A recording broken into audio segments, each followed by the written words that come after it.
And welcome, ladies and gentlemen, back to the Valley of the Judged. I am your one and only gaming monk, better known as Mildra, and with me I have two of my good brothers here in the temple. We have the man with the most cursed info, good brother Monarch. Sadly, I have none to bestow upon you today. I'm tired. And the man who has won his own challenge repeatedly, good brother Doku. I am not late, which means I am very straight today. Just for today. We'll see what next week happens. Yep. So we did have to. I did get delayed a bit because of the problem that happens when there's only 2 seasons where I live. Also, me being very pedantic about the upcoming Gundam Minneapolis, which isn't in Minneapolis, but that's beside the point.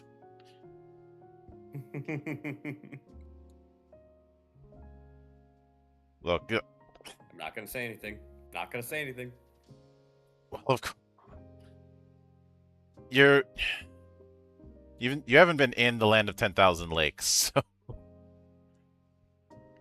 Hey, I have family in Wisconsin and Minnesota, and I have been to the region. Wisconsin, my sympathies. Yeah, we don't talk about them. Although to be fair, they're in Door County. Door County is actually pretty nice. Yeah, it's just long long-standing grudges. Though pretty much everybody in the Midwest hates everybody else. Also, hi there, Hydra. I was gonna say at least both of you guys can come together in a bit that you hate Chicago. Yeah, but everybody hates Chicago. Even Illinois hates Chicago. That is fair. I have no rebuttal. And of course, to that. if I say I hate Chicago, somebody will immediately say the city, the musical, or the band. Yes. But Yeah, I'm not even from the Midwest, and I hate Chicago. I guess the band's fine. The rest sucks. I have a visceral hatred towards Pete Cetera. That's that's fair. Something about his voice resonates at the exact frequency to piss me off. That's probably how your coworkers feel about you. Mm-hmm. And all the pranks you playing on them. Creative pranks. Yeah. Which, by the way, for the company picnic, they were fielding the idea of having employees submit tracks for the playlist for the picnic. And my shoulder devil is acting up that day. What did you do? Crazy Frog 10 times. Oh. You're an ass. That's funny though. On one hand, yes. Yes, I am. On the other hand, if you are giving someone a body part in a wrestling match, you have only yourself to blame. I mean, yeah, fair. But still, like, they gave you the arm, but do you have to beat them with it? Yes. Yeah, I had a feeling you'd say that. But to be fair, I'd do the same. I can't judge. Look, I held myself back because I could have gone with closing time. That honestly, I think that would have been better. If you really wanted to be a dick, you would have played Baby Shark 10 times on repeat. I don't want to get in trouble for torturing non-combatants. Fair enough. I'm pretty sure you heard about the prison in Oregon that played Baby Shark on loop for a week and got in trouble for inhumane treatment of prisoners. Whoa, wait, no, I did not hear about this. What? They were playing it on not just a week, but playing it on loop for weeks off and on. And they got in trouble for it. Honestly, yeah, I could see it. That does start to get into the realm of cruel and unusual punishment.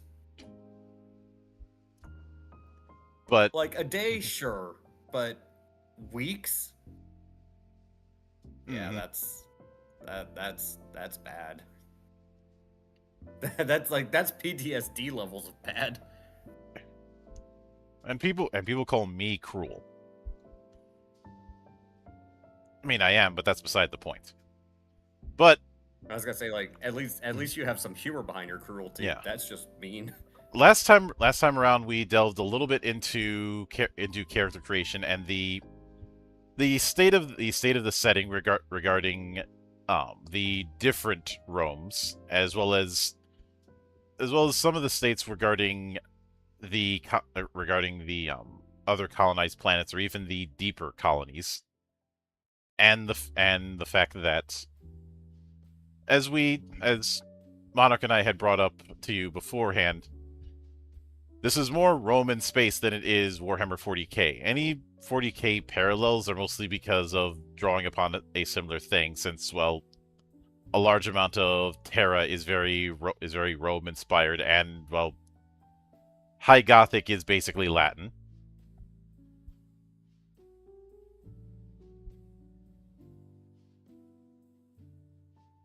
But for this week, we are delving into the Livraea and Miscellanea chapters. Oh, you guys weren't joking about the Latin, were you? No. We're dealing with Latin that was originally written in, I forget the country, Italian, I believe it was, and translating all of that into English while keeping the Latin. Mm-hmm.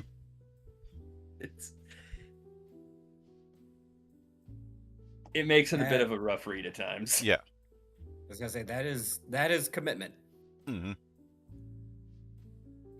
So, Livraea is going to mostly go into the different parts of the Praetorians, the different organizations and factions within them, and how they feel about each other.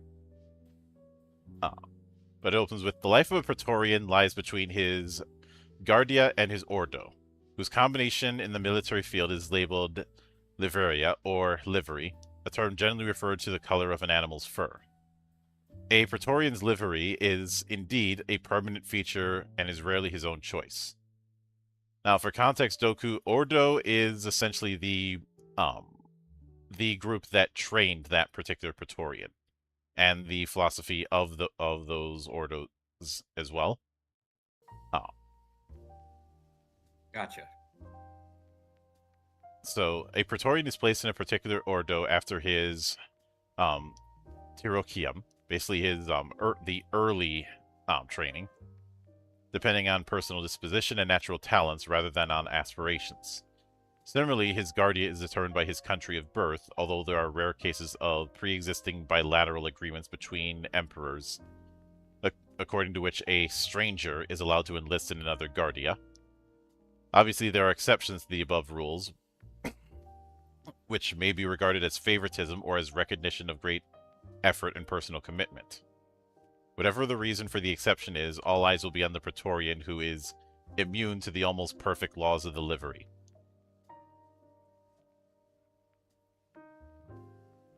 So, the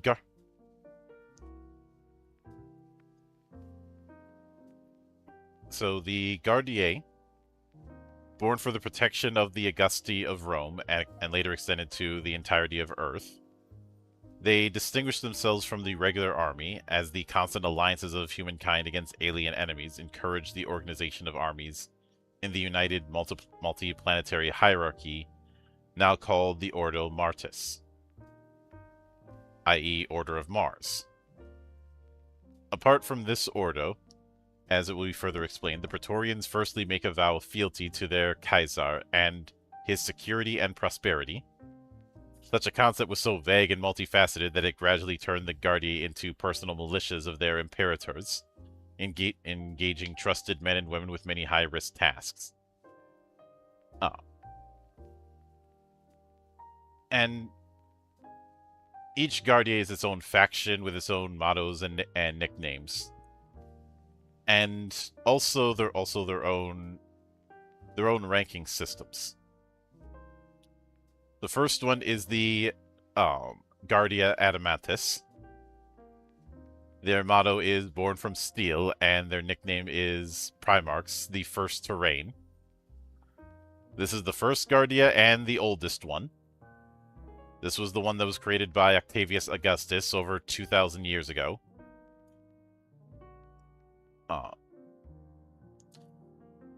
And I guess you could consider them the old tradition when it comes to the Guardias. Their operative ranks are from Probatus, Immunis, Trieris, Signifer, Opto, Centurion, and Tribunus. Above that is Legatus, Consul, and Imperator. The top three you're never going to use because obviously you're not going to be playing as an emperor, especially at first. But they do have multiple legions, and in the book they go to a few of them. The Legio Urbana Victrix, which handles surveillance and protection.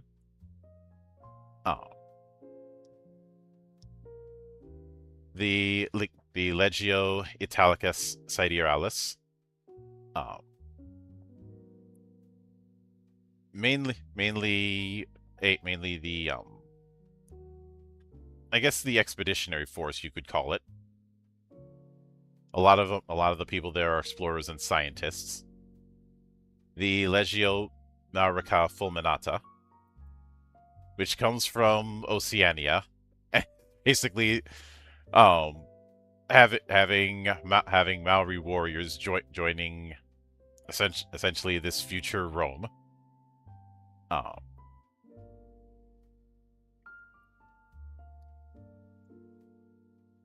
So I did say that we have Rome taking over the world,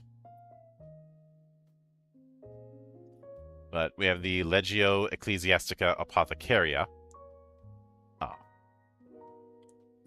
which, you know, the last part of that name I think spells it out.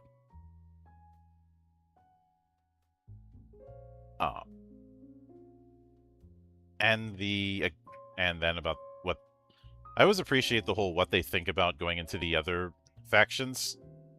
That was something that you saw all the time in Legend of the Five Rings, and you certainly see it here. But then we have Guardia Aurea, the second Guardia. This was formed by Constantine V. So, this is the one that represents the Holy Roman Empire. And yes, Doko, we have the OG and the successor in the same timeline.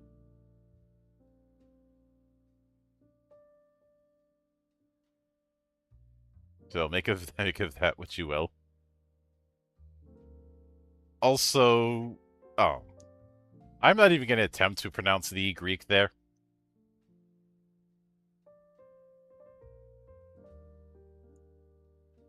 I'm pretty sure we've said almost every one of these terms wrong so far. Mm-hmm. But it is. Aurea is built on Byzantine and Hellenic traditions.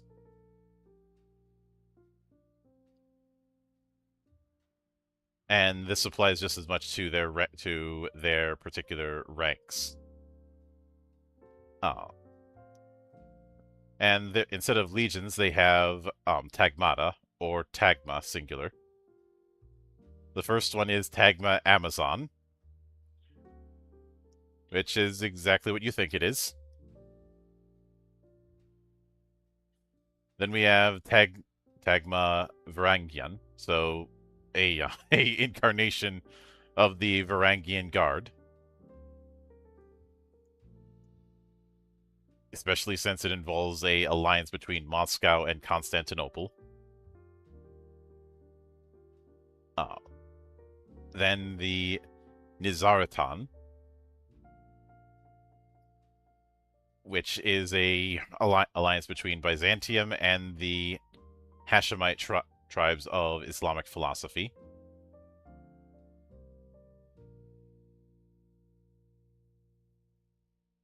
And then the Lacedaemon, a unit based in Sparta.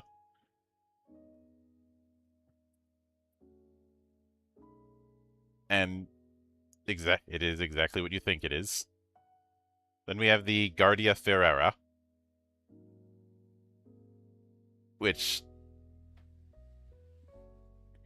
this is the one that's the Holy Roman Empire. Guardia Aurea is more Byzantine.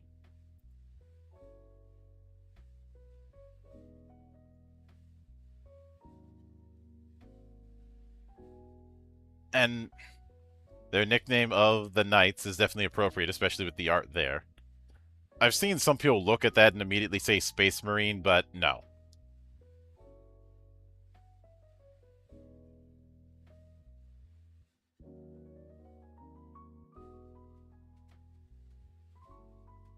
I can see why people would make that assumption, because anytime people think of bulky power armor, they're immediately thinking of Space Marines, but that's not the case universally.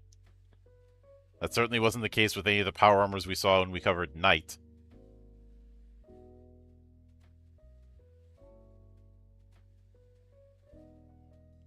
But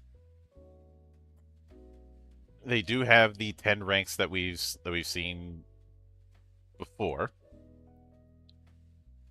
And instead of legions, they have capitula,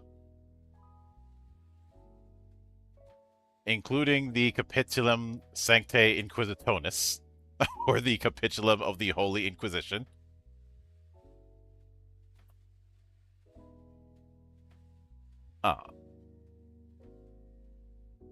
The Capitulum Galhegchad. I know I pronounced that wrong, but basically the Capitulum of the Highlands.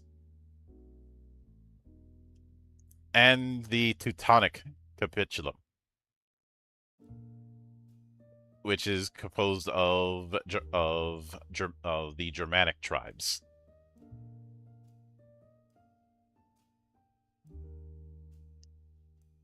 And the capitulums are basically orders of knighthood, which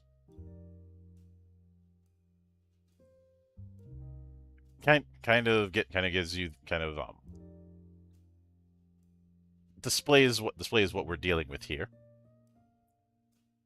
Then the Guardia Rubis. This is the Soviet Empire.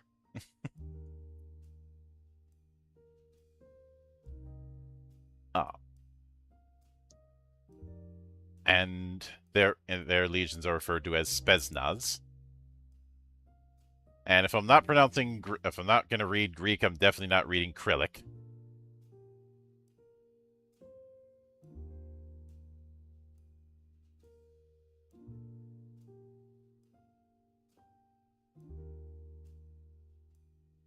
And we also have the Guardia Leonis, which is the Guardia part of Romanized Africa.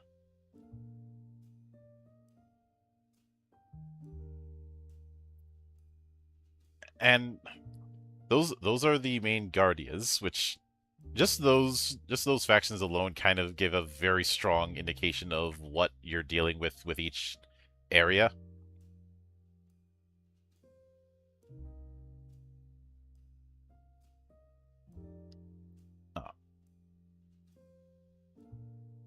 And Monarch, you alive? I know you had to step aside. I'm back. Oh. But then we have the Ordos. The Guardia is the political side of things. The Ordos are the economical influence.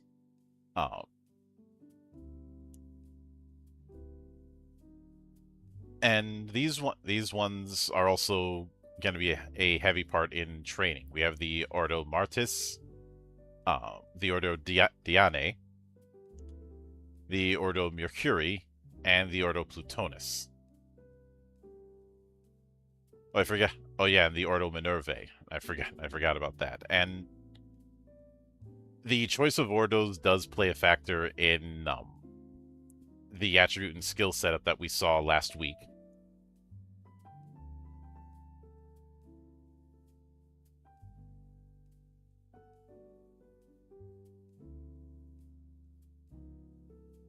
But I do have to say I appreciate the variety in design when it comes to the art that we have here. That's been present throughout the book. Each one looks very distinct. Mm-hmm. But they all still look like they're part of the same empire. Yep. So very well crafted design here. Mm-hmm. I also like the little 2-page spread we have of what looks like a battle in the rain.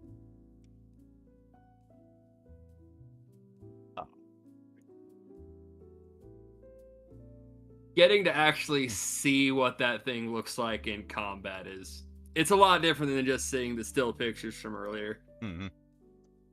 But it looks intimidating as hell. Yep. But then there's the Miscellanea chapter. This chapter includes several examples of pre-generated tracta, paritae, and systemata. You can choose among them to define and personalize your Praetorian. And let me do a small refresher.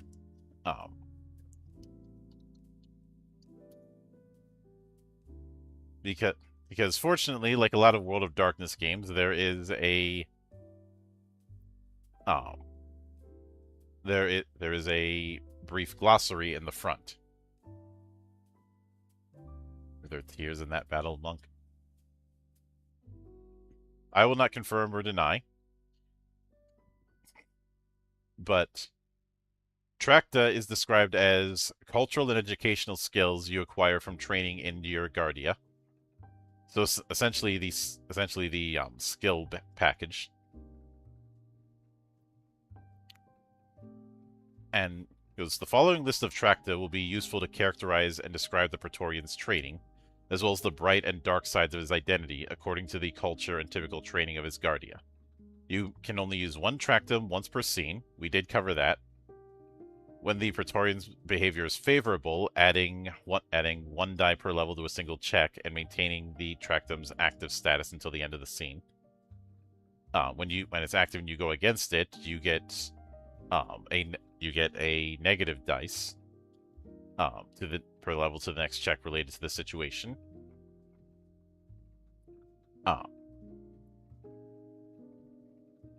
In fact, let me. They call it Nephos dice, but it's basically dice that are added and that are rolled and subtract from your total.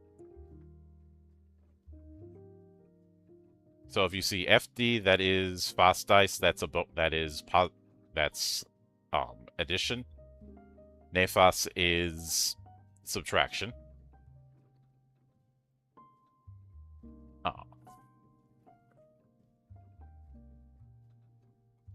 And the Tracta can only be chosen by characters who fit the description. The ones listed below are divided according to the Gradia they belong to. A Fastium usage for each Tractum is suggested, along with possible Nefastum usage. I do like that that's present, because the whole thing of Fastum and Nefastum, the whole favorable and unfavorable behavior, that is something of a blank check. And if you're not giving proper guidance, you can create problems with that. And I know I keep picking on Fate, but it's a very easy example to use about what not to do when it comes to that sort of blank check. Yeah, and here we got us a nice list of 15 of these Tracta. Mm-hmm. That is a good number to have. And the first ones that are given can only be taken by Guardia Adamantis. So things like military chaplain. As you join the Legio Ecclesiastica Apothecaria, and you're a minister of the Ecclesia Christiania Universalis. Fastum when you act in the name of the Logos. Nefastum when you act for personal advantage or out of your own selfishness. That is a bit of a way to say that you are a priest, or technically a chaplain. It's a bit redundant to say military chaplain, because chaplains are assigned to militaries. I will chalk that up to an oddity in the translation. Mm-hmm.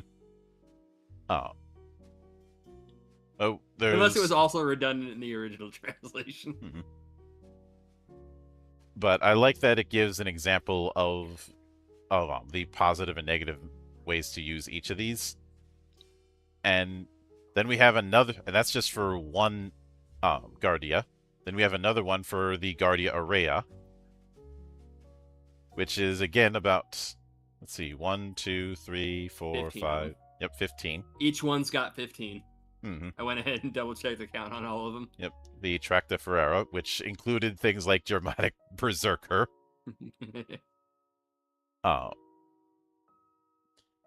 Or things like doing a chivalrous quest Uh, and we have the ones for the Tracta Rubis. I'm not gonna lie, were I to play this game's just making me want to play the communists now. Give me the Russians. Mm-hmm. The Tracta Leonis as well. And yeah, each one of these I could see it'd be ones where you could certainly do it, and I do find it amusing that one of the ones for Tracta Rubis is Sisu Finica.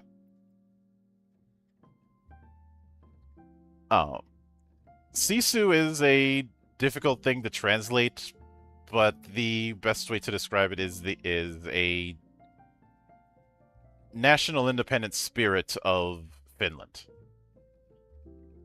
That is the best way for me to describe Sisu. Going any further than that is complicated.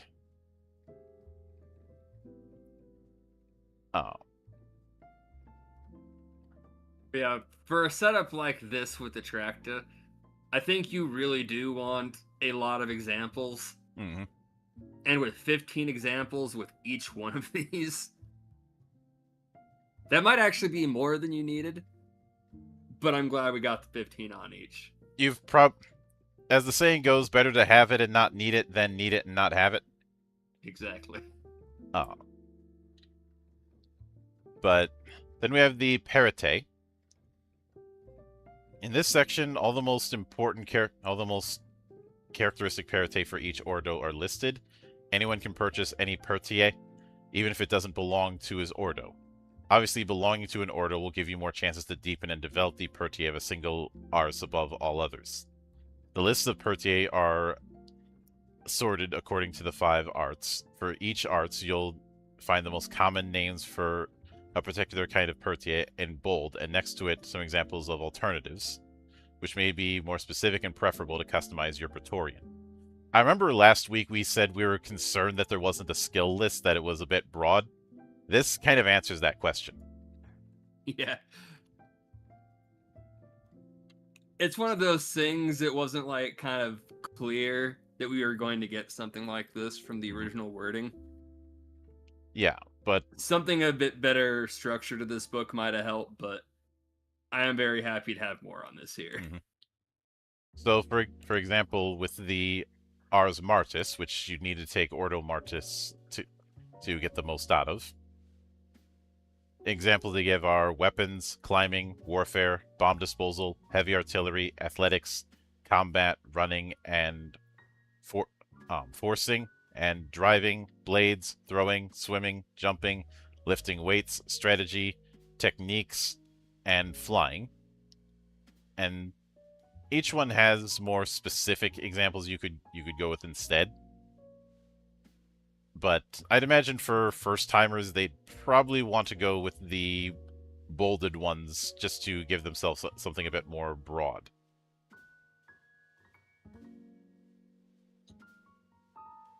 With how this is worded, it also kind of explains why I missed it off the sniper rifle searching, because I'd assume because it listed sniper rifle specifically before, we'd see that in the skills, but it doesn't specify it here.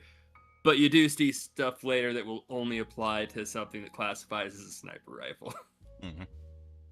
So it explains why I just missed this bit entirely for the previous search. Yeah.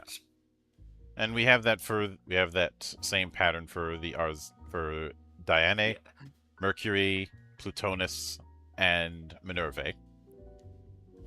Then ends with the Pertae above are just some examples related to the typical arts.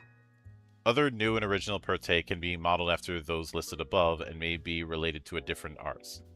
However, these original creations must always be coherent with the features of the Ordo in which they are supposed to be taught and are subject to the Demiurge's approval. Doku, for context, the Demiurge is this game's name for the GM. Pertae may also be used to express the specialization of an emblem +2 blank support. So you have that going for you. And then we have Systemata. At the end of this handbook, all the most typical systemata of each Guardia and Ordo are listed. They reflect typical equipment and installations, but are not exactly exclusive. It is possible for other Guardiae and other Ordines to offer similar instruments with similar functions to their Praetorians. You may either draw inspiration from the Carte at the end of the book to create your own systemata, or directly use the pre-gen ones. You may also modify them by spending Valor points, or without spending VP. And since the next several pages go right into the next chapters, which we won't get to this week, I think we can jump ahead a little bit and look at the example ones that they give. Which that is going... Let me see.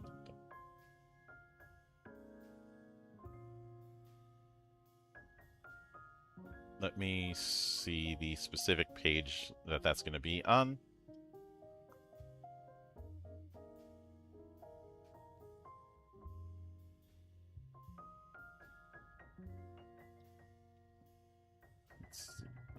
Obviously, the example adventure that's at the back we're not going to cover. But the example systemata that starts on page 264. Remember, systemata is the way that you can customize your power armor.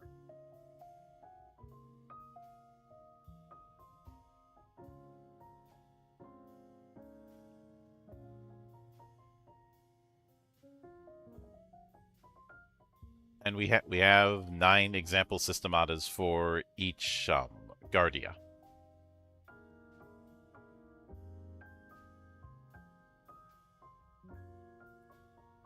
And this symbol-based design that you see with them, that's pretty common among the Destino Obscuro games. Augusta, Musha Shugio also used this.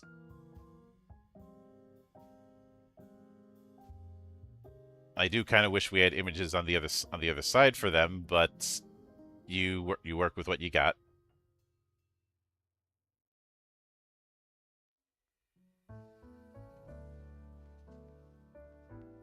But I think you can see how it's going to work.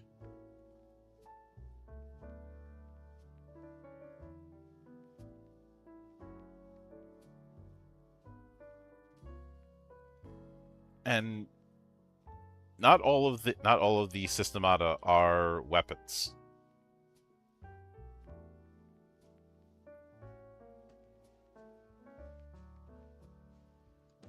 And we did cover systemata a bit when we covered character creation last week. But as a refresher, there are 3 types of systemata. Armamenta, basically weapons. Aegades, so protections, and instruments, support modules.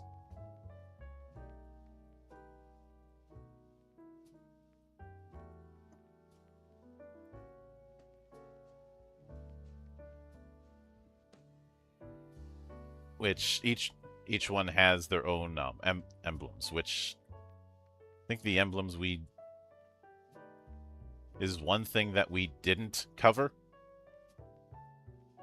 We covered the fact that you can have emblems on them, but we didn't get into detail on the individual emblems at that time.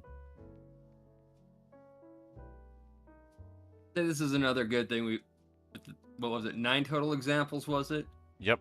They give you plenty to work off here, which, considering some of the oddities and rereadings we might have had to have done in the past, or before we got to this point, these are some very welcome examples. Yeah. Yeah. Emblems will be in chapter 4, so we will get into emblems later on. It's just not yet.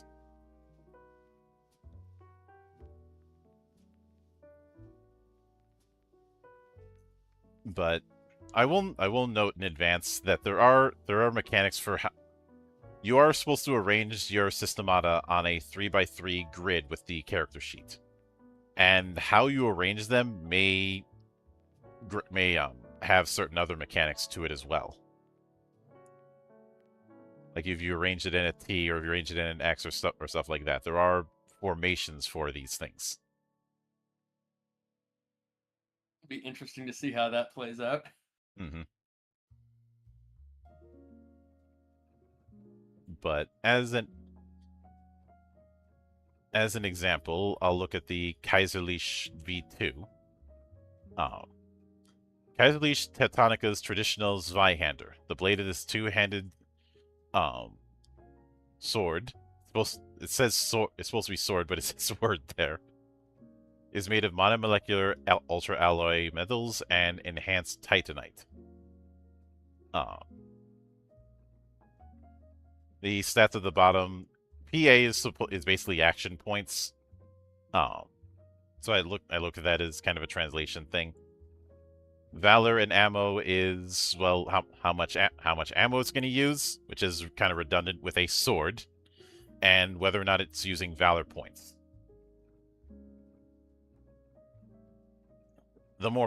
Some more powerful equipment is going to be using valor points, and when we do get to the chapter that covers these kind of things, there will be rules for creating custom systemata, so you're not limited to what we see here.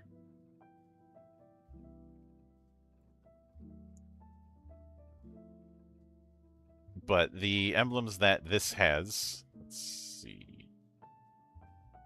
Let me see if I can find that first one. I do wish there was a quick reference for the emblems, but I don't have it.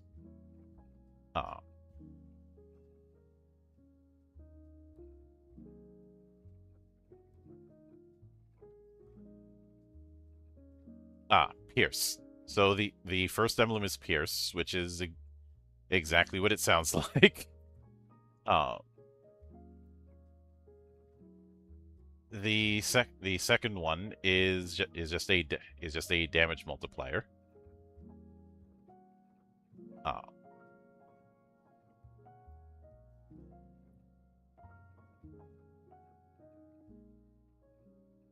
Which, you know, if you're dealing with a Zweihander, that's going to make sense.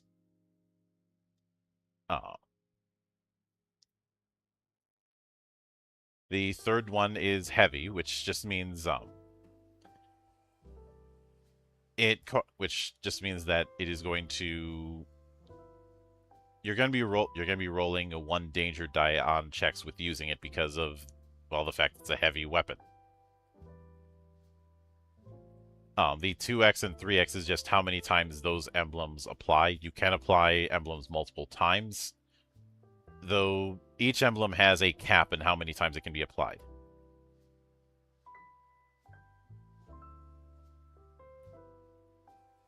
And the last one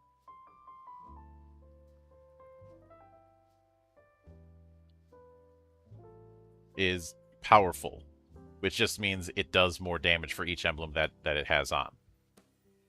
In that regard, you can kind of think of the emblems as a tag system. And the +2 versus greater size is just a special rule, just stating if you're fighting an enemy bigger than you, you're going to be better at it.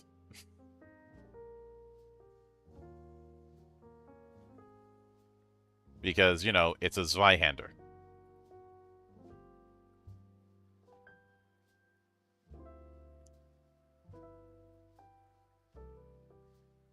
A Zweihander is you're not going to be using that on small enemies.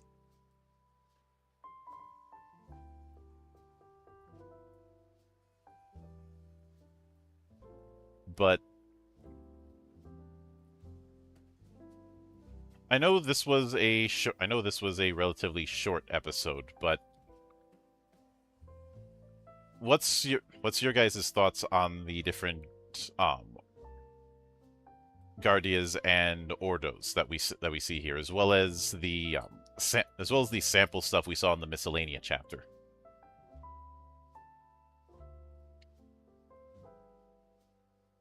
Overall, I'm glad this is kind of helping clear up a bit of the oddity we saw the last time we went over this game. Mm-hmm. Everything seems like it fits together a lot nicer now. I like how many options we have. There's some great bits of guidance. Some honestly, presentation. Oh, go on. I was just gonna say, honestly, I don't think I can give a strong opinion on it, mostly because I missed the first part, so I'd have to go back through and read the beginning because I'm still a little bit lost. Yeah, this is. I knew that was gonna happen to a point, but it's a case of either just go through it or have you rewatched the first two streams. Yeah, I mean, conceptually, I like it. It's just from a mechanic standpoint, I definitely need to go through and start from page 1 Yeah. because I'm trying to keep up, but I'm definitely missing necessary context. So Yeah. again, I can't really give a strong opinion, but I like the concept. It sounds fun. It sounds entertaining. I just can't say if it's good or bad because I'm missing necessary context. Missing That's part of the context reason I and was being having to very keep quiet. track of all of this language. Yeah, that's part of the reason I was being quiet because I was trying to fit the puzzle pieces together, but I think at the very least you can little make difficult. some comment on the fact on the presentation of a Romanized planet Earth. Oh, from that standpoint, yeah, no, I think that's amazing. Like I really like the concept and the setting. Weirdly enough, it kind of almost reminds me of old school Gundam in a way. With the different sides and a lot of the colonies trying to emulate different cultures. Yeah, like that's kind of sort of the feel I'm getting from it, but just a little more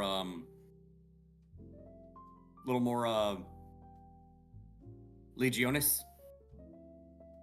Also a little varied because keep in mind we not only have the traditional Rome, but we have a equivalent to the Byzantine Empire.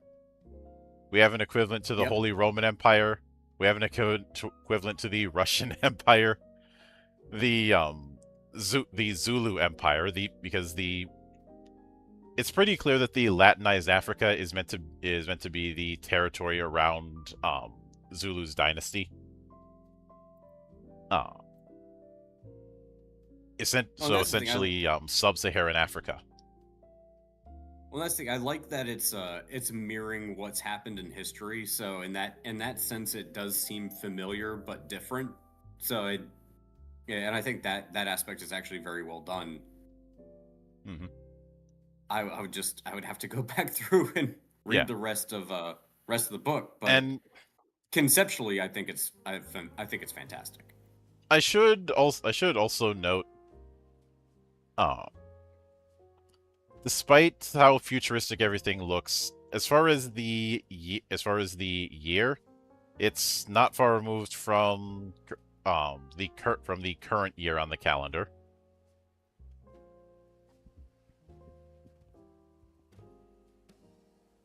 That is to say, this isn't 1,000 or 2,000 years in the future. Primarily because, you got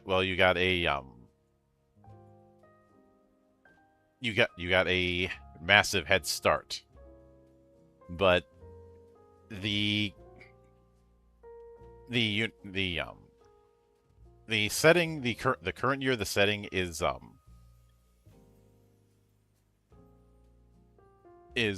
referred to as the AUC calendar, the foundation of the Universal City,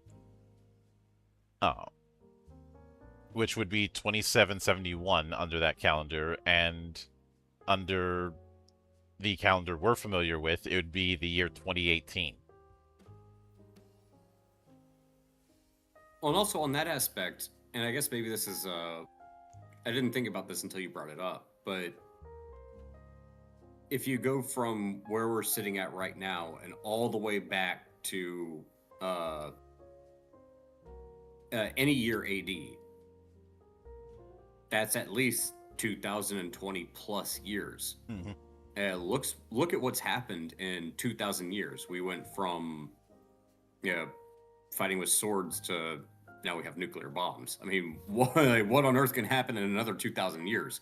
Humanity can change drastically, especially in a short period of time. So I think that's kind of I think that kind of lends a little more charm, but also believability to this one, because we're not talking about like Warhammer 40k, where it's been like 40,000 years in the future. It's like, no, it's only been 2,000 years.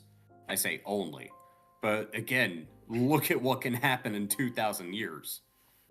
There's also a significant. There's also the whole getting a head start thing, and there is precedent in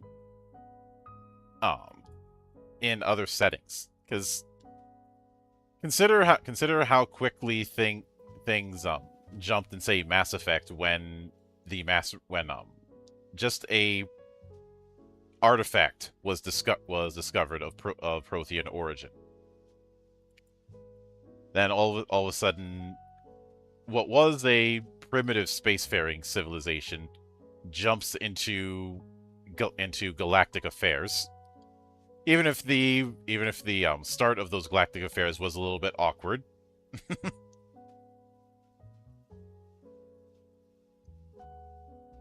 First Contact War and all of that jazz, but the amount of time you go between just the Systems Alliance to a major player on the galactic scale in Mass Effect wasn't that long. I think it was. It makes sense. I think it was less than a century. Oh, again, we went from not having any airplanes or anything like that to landing on the moon in how short of a period of time? Mm-hmm. I mean, again, I know I was talking about thousands of years earlier, but I mean, look at what can happen in 100 years. You can go from rudimentary flight to actual space travel in 100 years. So again, imagine what you can do in 1,000. Yeah, but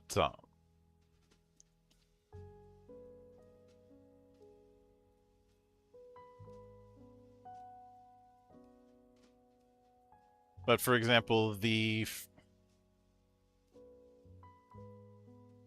in Mass Effect, the first Contact War takes place in 2157. And let's see, the first. I see they got that one wrong by about 130 years. We're gonna have first contact by next year. Mm-hmm. And it's gonna be cat girls. And the let's see, the first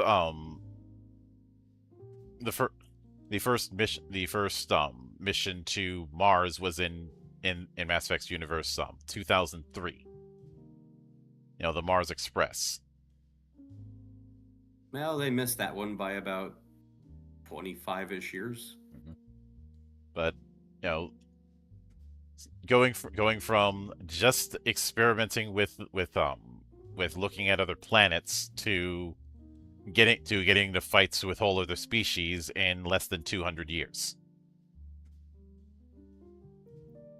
To be fair, that really isn't that unrealistic. Mm-hmm.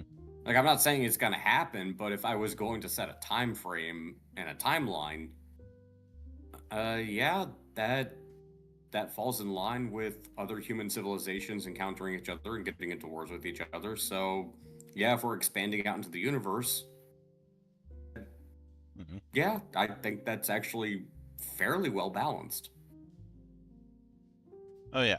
At least from again, conceptual standpoint. Mm-hmm. But again, it's believable to the point where if you told me, like, hey, in 300 years we're going to be at war with, I don't know, Alpha Centauri or something. If there is someone to fight, mm-hmm. yeah, I could see it. I wouldn't. I have it's not even it's not at that point it's not even a suspension of disbelief. It's no, I could definitely see that happening. Oh yeah. So again, I think it's actually I think it's very well thought out. Mm-hmm. But again, I can't speak to the game mechanics, unfortunately. Yeah, and the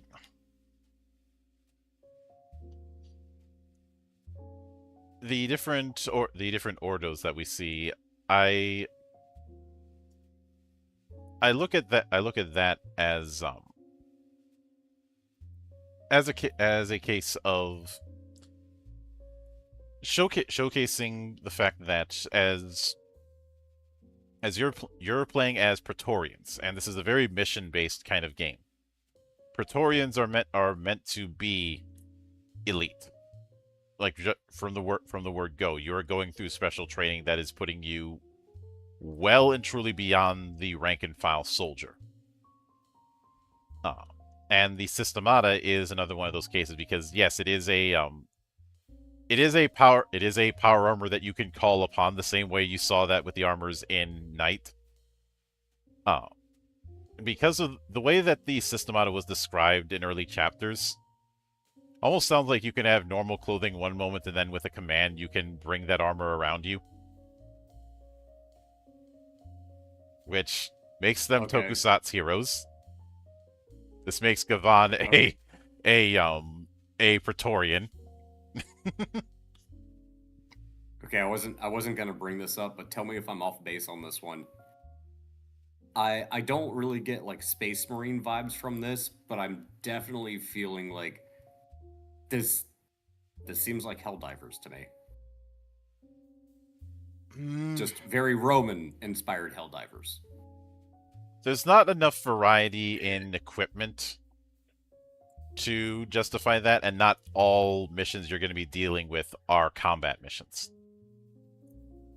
Okay, that's fair. Again, I'm working off very limited information, but it's just if I had to pick between is this 40k Space Marines or is it Helldivers, I'm leaning more toward Helldivers. I mean, I'd put it more towards Helldivers than 40k, but I don't think that's quite a good fit either. Yeah, that's fair. If we were dealing with just combat encounters, I might be willing to go with that. But sometimes you might have to deal with combat. You might have to deal with politics. You might have to deal with somebody sciencing something that they shouldn't. So maybe more OG Gundam then. I brought up Gavan specifically, and just in general, the Space Sheriff trilogy is I think the best touchstone that I can give at the moment. Okay, I could see. All right, I could see that. Because like I said, I'm just trying to figure out exactly what the setting is. Well, the setting is Roman space opera, but when it comes to the PCs, you're called upon to handle a wide variety of tasks. Okay, so no, I have a better question then. Mm-hmm. Is this more Gundam or is this more Macross? In terms of what? Just overall setting.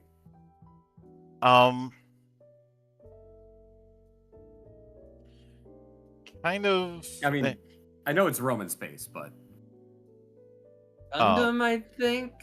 I would say I would say a little of column A and a little of column B. Yeah. Because you definitely have the thematic sections within Earth and the colonies. You don't really have the Earth versus colonies conflict that you have in Universal Century Gundam. And there are some aliens who have agreed to Romanization. So if I were to bring up Macross, I would bring up post original series Macross. Okay. Where you already started to have some a not insignificant amount of Zentradi change sides. Okay, so we're talking like late Macross, but not necessarily what were the bug ones? Damn, why am I blanking on this? Think Macross Plus. Okay. Actually, that makes perfect sense now. Honestly, that's a good thing. I actually think that setting is good because I'll be honest, I don't like later Macross. It's not nearly as good. Yeah. Mostly because of the interaction between species. It's been a while since I saw the series that came out after Plus, and that's a whole other matter. But the point is that there is the opportunity to play as Romanized non-humans, though they're not going to be a major focus. The bigger focus is going to be your Guardia, your Ordo, and the like. Though they mentioned in this chapter, and they mentioned in the chapters we covered last week, it's not common, but it has happened where somebody has joined up in a Guardia in a place that they weren't born in. So that does open the door to some sort of sentient alien choosing to go along with Rome and being assigned a Praetorian status. It's not going to happen often, but it's not zero.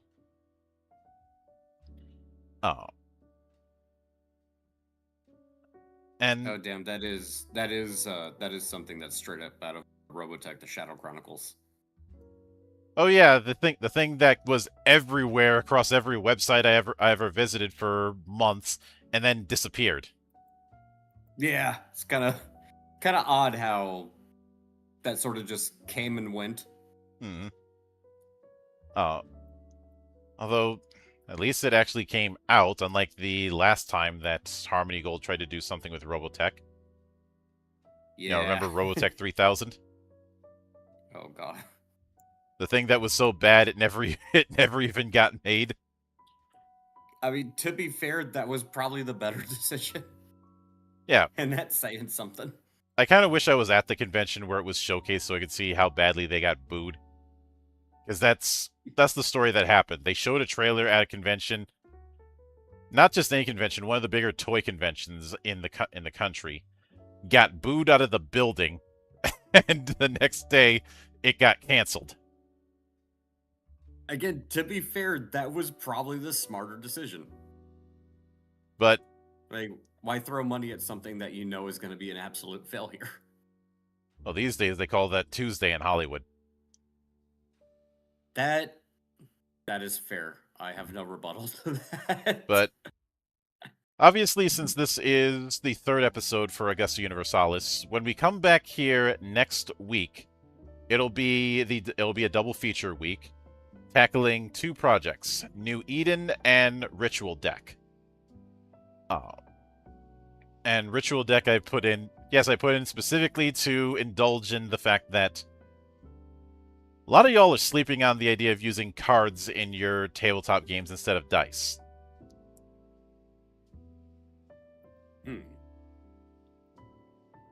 Whether it be tarot cards or a standard playing card deck. And of course, in 2 weeks in that 2 weeks, that'll be the day after my birthday.